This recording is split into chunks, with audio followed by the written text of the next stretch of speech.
कचौरी बनाना शुरू करते हैं। कढ़ाई हमारी गर्म हो चुकी है, इसमें हम ऑयल ऐड कर देंगे। जीरा, कलौंजी, बारीक कटी हुई हरी मिर्च और लहसुन, इसे भी इसमें ऐड कर देंगे। साथ ही ये बारीक कटा हुआ प्याज, इसे भी ऐड कर देंगे। ये 2 से 3 मीडियम साइज़ के प्याज है बारीक कटे हुए। 1 मसाला स्पून हल्दी, ये बारीक कटा हुआ टमाटर इसमें ऐड कर देंगे। ये 1 मीडियम साइज़ का टमाटर है। नमक स्वाद अनुसार, 1 मसाले स्पून से भी कम काली मिर्च पाउडर, 1 मसाला स्पून धनिया पाउडर, ये 1 मसाले स्पून से भी कम लाल मिर्च पाउडर, ये 1 मसाला स्पून बेसन। अब हम इसे अच्छे से मिक्स कर लेंगे और इसे हल्का ब्राउन लगभग 5 मिनट तक भून के इसे हम ब्राउन करेंगे। प्याज की कचौरी में आप बेसन ज़रूर ऐड करें। आपकी जितनी क्वांटिटी है उस हिसाब से मैं 1 मसाला स्पून बेसन ऐड की हूँ। लगभग 1 टेबल स्पून कसूरी मेथी इसमें ऐड करेंगे। कसूरी मेथी को हम हाथों से अच्छे से मसल के तब हम इसमें ऐड करेंगे। ये ऑप्शनल है, आप चाहे तो हरे धनिए की पत्ती भी यूज कर सकते हैं। और इसे अच्छे से मिक्स कर लेंगे। और ये प्याज हमारा भून चुका है। अब हम गैस का फ्लेम बंद कर देंगे और इसे ठंडा होने देंगे। ठंडा होने के बाद ही हम इसकी फिलिंग करेंगे।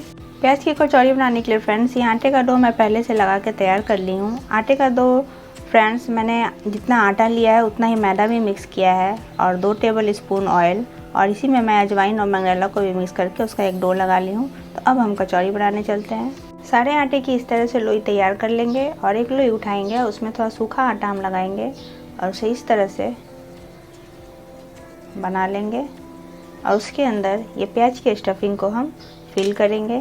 1 टेबल स्पून प्याज की स्टफिंग ले लेती हूँ और इसके अंदर इस तरह से फिल करके इसे हम हाथों से इस तरह से दबा देंगे।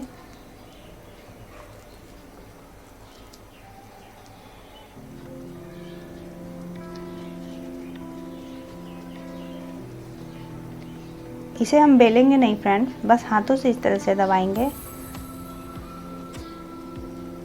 इस तरह से हाथों से दबाते हुए हम सारी स्टफिंग को फिल करके आटे में तैयार कर लेंगे।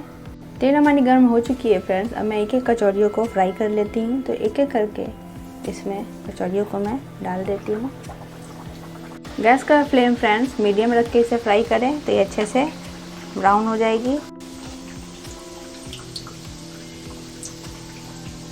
ये कचौरी हमारी ब्राउन हो गई है, इसे मैं निकाल लेती हूँ। और ये देखिए हमारी कचौरी कितनी अच्छी खस्ता और फुली फुली बनी है। तो इसी तरह से मैं सारी कचौरियों को फ्राई कर लेती हूँ। ये देखिए फ्रेंड्स, ये सारी कचौरियों को मैं फ्राई कर ली हूँ और ये सारी कचौरियाँ हमारी बनकर तैयार है। मैं इसे एक प्लेट में सर्व करके दिखाती हूँ। ये देखिए फ्रेंड्स, कचौरियों को मैंने एक प्लेट पे सर्व कर ली हूँ मैं। और ये हमारी प्याज की खस्ता कचौरी, ये हरे धनिए की चटनी, हरे धनिए चटनी की रेसिपी मैं पहले वीडियो में डाल चुकी है, आप वहाँ से जाके देख सकते हैं। और ये लाल मिर्च का अचार और ये प्याज, ये कितनी मज़ेदार रेसिपी है। तो आप इन प्याज की कचौरियों का आनंद लें और मुझे कमेंट्स में बताएं कि आप सबको ये रेसिपी कैसी लगी। और मेरे चैनल को लाइक, सब्सक्राइब और शेयर करना ना भूलें। और आने वाली नई रेसिपी के लिए बेल आइकन को ज़रूर क्लिक करें। तो मिलते हैं फ्रेंड्स एक ऐसी ही रेसिपी के साथ, तब तक के लिए बाय बाय फ्रेंड्स।